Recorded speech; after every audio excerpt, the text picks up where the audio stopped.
Imagine finally losing that weight you've wanted off for years after learning one new skill. This one thing is the reason why weight loss diets work, why they fail, and is the reason why every influencer changes the way diets work every season. And it's all because of one thing: calories.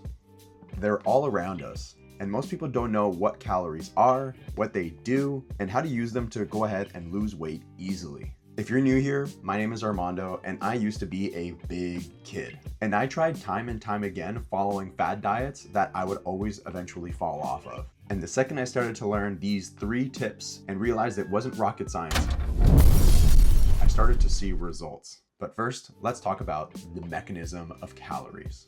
Now, everybody watching this video has at some point consumed calories, but most people have not been taught about what they are. Calories are a unit of energy, and every person needs them to provide their body the energy it needs, much like gasoline is the energy a car needs. But there is a balance to maintain. Every body has a daily energy maintenance, and when achieved, results in no weight gain or weight loss. You can see this in the diagram on the right. When the calorie balance is achieved, the body does not lose or gain weight. However, if we feed the body more energy than it needs, the balance begins to tilt and stores additional energy as weight. Now, if we feed the body less energy, it will use the stored energy and fat, of which leads to weight loss. Now, if we think about this evolutionarily, when we were hunting for food, our body never knew when it would next get a meal. And so it kept extra weight on in the case that it was ever in lack of energy. And in turn, if we think about the opposite and give the body less energy than it needs, well, it will go ahead and start getting rid of additional weight and use that as the energy. So using its fat to go ahead and sustain life. Now, if we replace the word energy with calories, you'll understand that they are one and the same. And so if there's one takeaway you have from this video, it's that weight loss is purely dictated by your balance of calories. I'm going to say that again. Your weight loss is purely dictated by the balance of calories. And anybody trying to tell you otherwise is trying to sell you some bullshit. Calories are the reason we survive, and it's the reason why we can put on weight easily, and we should be able to lose weight easily, because it's just basic math. There's nothing more to it. Nobody can break the laws of thermodynamics. In this house, we obey the laws of thermodynamics! And so the next question ends up becoming, well, how many calories do you need to lose or gain or maintain your weight? And that's going to be step number 2. So calculating how many calories you need is going to come in a variety of different ways. And honestly, they're all going to be a little bit different. Just check it out here, where I asked ChatGPT and did tons of calculators on Google, and they all gave different answers. And before you go out there and start calculating your amount of calories on a million websites, stop. And remember that we want to make this as simple as possible. We don't want you to have analysis paralysis and end up not taking any sort of action at all. If you want to get started for free, real straightforward and simple, I would suggest going ahead and downloading MyFitnessPal on any device that you have. You're going to go ahead into this app and type in your weight, your height, and don't even think about putting in that you're an active person just yet. I would say at most, put in slightly active unless you're doing over an hour of cardio a day. I don't even use that calculation because I want to get a base idea as to what it is without any sort of extra variables like exercise, cardio, anything like that. Now, hopefully by now, it's gone ahead and spit out some calorie count for you. And what I want you to also remember is this is never going to be 100% accurate, but we can go ahead and experiment week by week and seeing how much you're losing and whether you need to change the amount of calories because maybe it stops one week or maybe you lost too much weight too fast.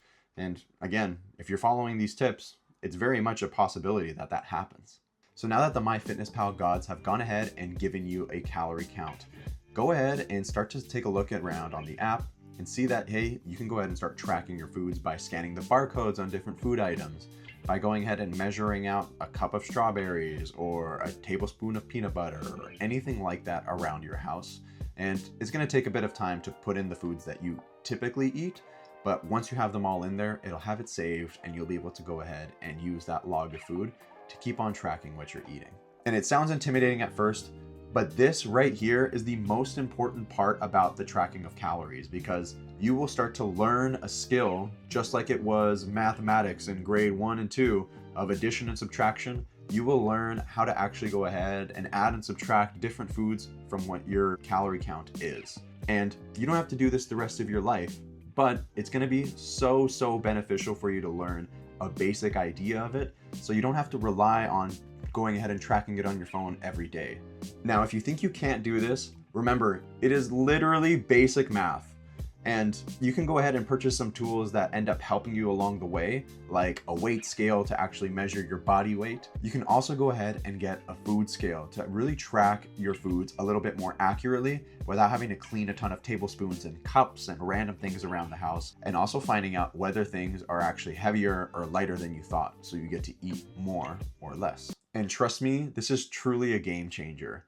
And you won't have to weigh everything you eat for the rest of your life, but it is so valuable for you to go ahead and start using it to really learn what 100 grams of something looks like. Now make sure you're subscribing to this channel, because I'll be going over so many different things and products that I use to track my food a little bit more accurately. I've gone ahead and had 5 years of experience in purchasing 4 different scales, and I have a lot of thoughts and opinions on so many of them and what is actually beneficial on buying a first one, and maybe some extra add-ons you can get down the line. I'll also go ahead and be covering additional tidbits and different foods that I personally eat to feel full all the time, and also sharing our final key: eating what you love.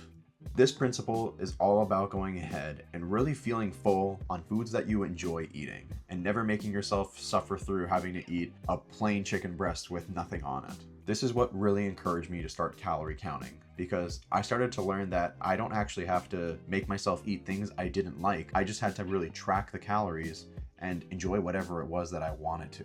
Yes, I could still eat the foods that I loved, but I could eat more of them if I went ahead and just tweaked the recipe a little and maybe changed a few different things out. Let me show you how to do this with any recipe with a quick lesson on macronutrients. So calories are commonly broken down into 3 micronutrients.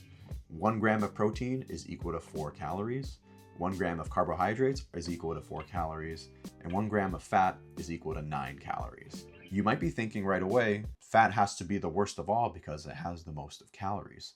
So it doesn't mean we eliminate fat entirely, but it does mean that technically, if we reduce our fats a little bit, we can consume almost double the amount of protein instead. And this right here is what the biggest unlock for me was, because I never realized how many fats I was consuming in my diet, because they're usually the hidden calories on things that you'll never even think of. It's the extra butter you use to cook that steak. It's the salad dressing you put on top of your healthy salad that doubled or maybe even tripled the calories of that salad, along with the oil you put in and the cheese that you added on top. When we go ahead and start to think about these things, they really start to add up. And I'm not telling you to stop everything, including fat in it. I want you to become more conscious of them. It was this tip right here that changed my perspective on weight loss entirely, because it was all the hidden calories I was never counting. Let's take an example of a chicken breast. When you are making chicken, we can track the chicken calories relatively easily on any app. But people don't think about calculating the calories of the oil we poured onto the chicken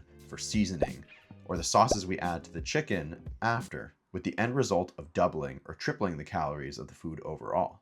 Now, this is a sentence that can really adapt to any food that you're cooking. Let's take a salad, for example. When you are making a salad, we can track the salad's calories, but people don't think about calculating the calories of the oil we poured onto the salad for seasoning, or the sauces we add to the salad after, with the end result of doubling or tripling the calories of the food overall. Now think about this in your day-to-day life. If you ever tracked calories or thought you were eating healthy, did we end up tracking the extra olive oil you added to something? Those extra slices of cheese you decided to throw onto those nachos? Did we go ahead and do any tracking of anything at all? And I don't mean to say this to sound like a pain in the ass and that you have to do this for the rest of your life. But I want you to know this because I battled with it myself for years. And I felt like I lied to myself, thinking that any salad that I was eating with a steak was the healthiest thing I could do, and that was the only thing I ate all day, thinking I was only tracking 1,200 calories, and yet I wouldn't lose any weight.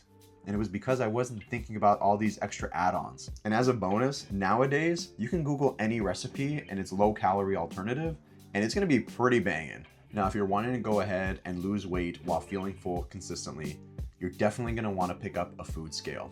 And if you click this video over here, I'm going to tell you what I learned from owning 5 different food scales over the years and how you can make a nice and easy purchase for under 20 bucks to make sure that you can consistently continue your weight loss journey. So make sure to hit that subscribe button as well as like the video so that other people can also see it and gain some more knowledge from it as well. And until then, I'll see you next time.